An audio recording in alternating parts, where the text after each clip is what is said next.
muchísima bienvenida, como siempre, a Radio Nacional. ¿Cómo está, licenciado? ¿Cómo están? Gracias. Gracias por la invitación y saludo de nuestro decano Hernández Salas. Estoy para resolver sus dudas.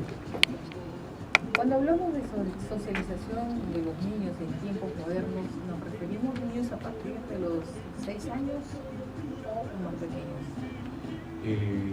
El proceso de sociabilización, justamente empalmando el tema anterior, justamente la trata de personas es por una inadecuada proceso de sociabilización. Ahora, el proceso de sociabilización tiene dos partes, la primaria y la secundaria, ¿no? La primaria es cuando todavía dependen de nosotros nuestros hijos, y la secundaria es cuando ya se independizan. Pero me imagino que hablar de este tema en tiempos modernos, como dice el título del tema, es totalmente diferente, porque ahora los chicos desde muy pequeños están socializando a través de las redes, ya tienen amiguitos, ya tienen Twitter, ya tienen Instagram, tienen de todo. Y es que se sabe que las redes sociales no te permiten tener menores de edad, pero ellos ponen otra información para poder tener acceso de repente a tener un Twitter o tener un Facebook.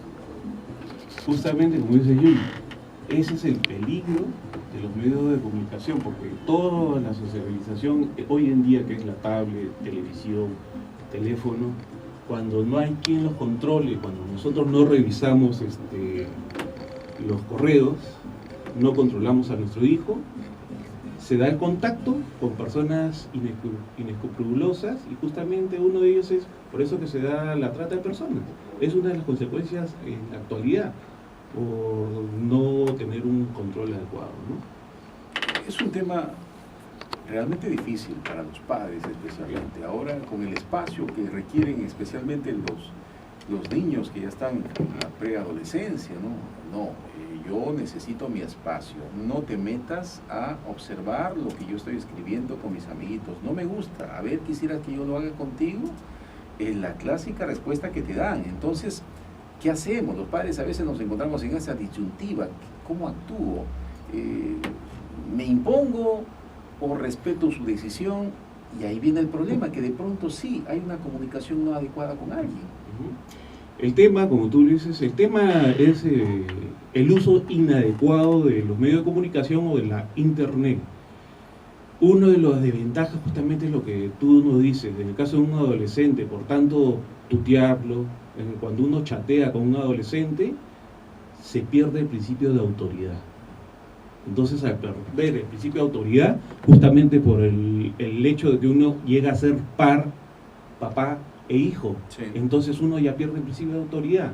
Sí, entonces, nosotros como padres tenemos que rescatar ese principio de autoridad.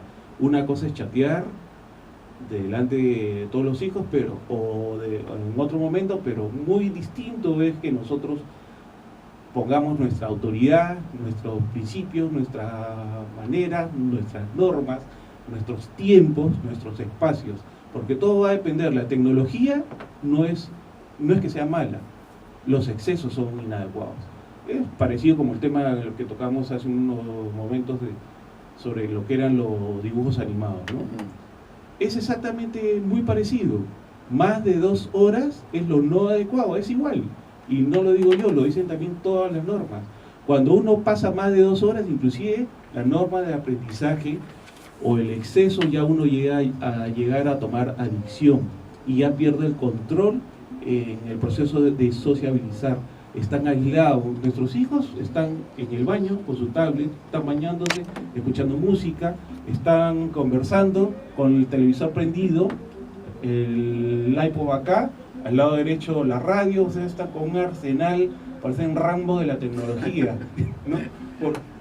Claro, en eso usted tiene toda la razón. Y cuando hablamos de socialización en tiempos modernos, hablamos de contacto face to face, sin tablets, sin Facebook, sin chat, sino conversar, comunicar, establecer una relación cercana con nuestros hijos o con la familia o con los miembros de la familia.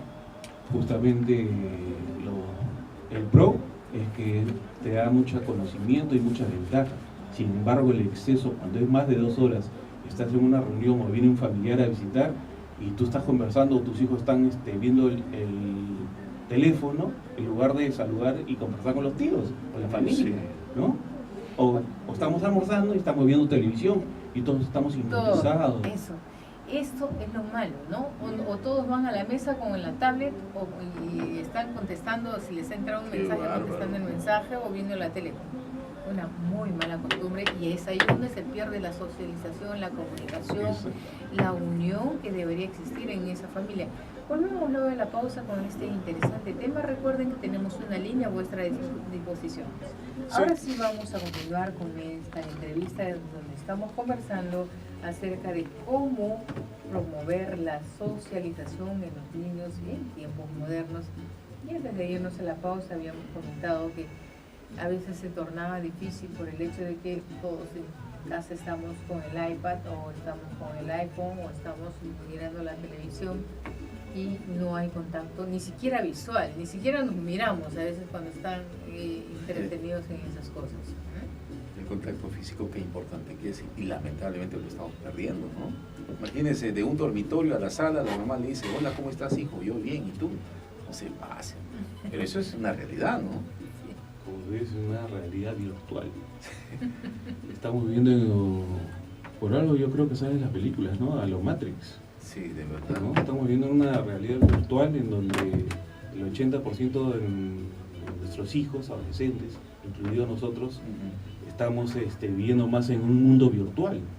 Y justamente hay mucha tecnología que se viene que va a influir en este proceso de sociabilización.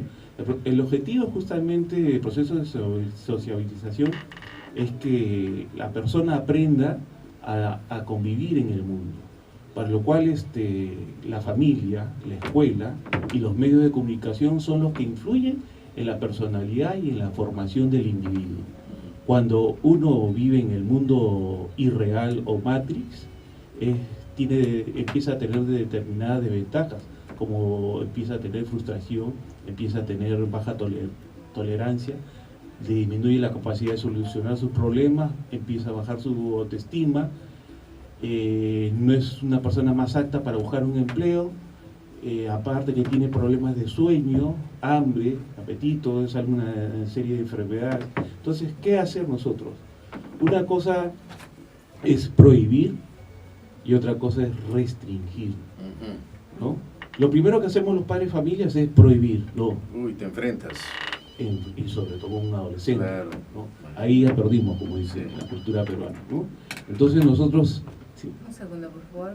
Tengo en línea Fátima. Hola Fátima, ¿cómo estás? ¿Cómo está Jolie? ¿Cómo está señor Manuel? ¿Qué tal, Doctor? Fátima?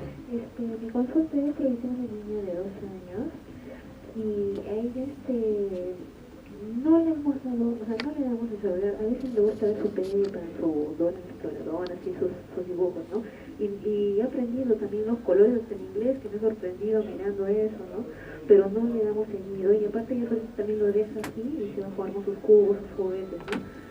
Pero a veces, cuando llegamos así con su papá del trabajo, al toque se nos lanza y nos dice Peppa Pig, para que le den el celular para que pueda ver su Peppa Pig en el teléfono.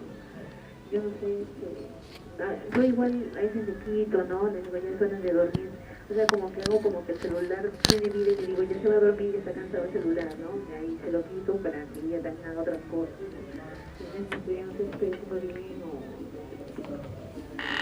Gracias por llamar. Fátima, muchísimas gracias, Intelín. Para mí, a mí me ha parecido una forma inteligente de, sin decirle está prohibido, sacarle de ese entorno, ¿no? 8 años tenían su hijo. Sí. Ya, 0 a 2 años, ya los niños de hoy en día ya manejan muy bien el celular, la tablet. Claro, pero ella lo que hace es decirle el celular ya está cansado. Ujú. Y es que también le podemos demostrar a nuestros hijos que el celular, bueno, se agotó la batería o me quedé sin ¿cómo se dice? Sin datos móviles para que puedas entrar. Y si... Claro, es una manera muy adecuada de restringir. Ujú. Lo importante después es saber también qué es lo que están viendo. Cuando uno prohíbe, tiene el efecto boomerang o al revés. Produce lo que es la realidad. Cuando uno se aísla o se afilia o se hace amigo, entonces la restricción va a tener mucho mayor efecto, ¿no? Pero ¿es recomendable a un niño, por ejemplo, de 4 o 5 años, darle el teléfono para que se entretenga? Lo que pasa que los medios, todas las partes electrónicas, computadora, laptop, celular, tratan de reemplazar al papá o a la mamá. Entonces tenemos las niñeras virtuales, que son todos los artefactos electrónicos. No es adecuado porque nosotros, la parte positiva es que nosotros tenemos que enseñar a nuestros hijos a que se adapten al mundo actual por medio de las pantallas. Porque todo, y eso es lo que se viene ahora, todo va a ser en pantalla, todo va a ser virtual, pero hasta cierto punto, todo es dosificado. Pero si va a reemplazar al papá y a la mamá, así como otros familiares también que, por ejemplo, la niñera o las abuelas reemplazan al papá, reemplazan el tiempo de papá, entonces el proceso de sociabilización que tiene que venir lo ideal de papá, de mamá, escuela, no cumple su objetivo principal y va a tener determinadas carencias, ¿no? Ahora, yo decido no comprarle teléfono a mi hijo que tiene 5 años, pero todos sus amiguitos tienen teléfono. ¿Cómo yo debo reaccionar ante esta presión del grupo de forma mayoritaria? Cuando no estamos y no le enseñamos todas estas cosas necesarias para entrar en proceso de sociabilización o aprender a relacionarnos mejor con los demás, con las demás personas, con el vecino, con la familia, entonces nuestros hijos son más proclives o propensos a acudir a la presión de grupo. ¿Y por qué la presión de grupo? Porque se sienten cómodos en su grupo o en su familia virtual. Bueno, es verdad. Hay que, de alguna manera, si ya los chicos están involucrados en un grupo virtual y tienen sus iPad, iPhone y no sé, Android y no sé cuántos nombres más hay, lo que tendremos que hacer es aprovechar también ese medio y dejarles mensajes que les hagan pensar también a nosotros. Muchas veces es la misma solución de la dan nuestros propios hijos. Hazle una pregunta a tu hijo adolescente. ¿Qué tendría, escuchen bien, qué tendría que suceder, papá o mamá, para que nuestra relación mejore? Hagan esa pregunta y van a ver que muchas veces se van a ahorrar al psicólogo. Se la hacemos al adolescente. Sí, Ya. sí. Háganle esta pregunta. ¿Qué tendría que pasar papá o mamá? Un niño de 10 años ya está en condiciones de responderte. Y tu mismo hijo o adolescente te va a dar la respuesta y solución. Y vas a ver que va a mejorar tu relación. Vas a ver que ya va a bajar su dosis, sus horas de adicción. Justamente toda adicción es por carencia afectiva o ausencia de paterna o la disminución del rol social en el individuo. Bueno, nosotros estamos muy contentos porque siempre tocamos temas que de alguna manera guían a las familias y queremos agradecer la presencia de don Martín Pardo Figueroa, psicólogo, con quien siempre hablamos de temas muy importantes. Muchísimas gracias, Martín. Gracias. Gracias. Ok, gracias.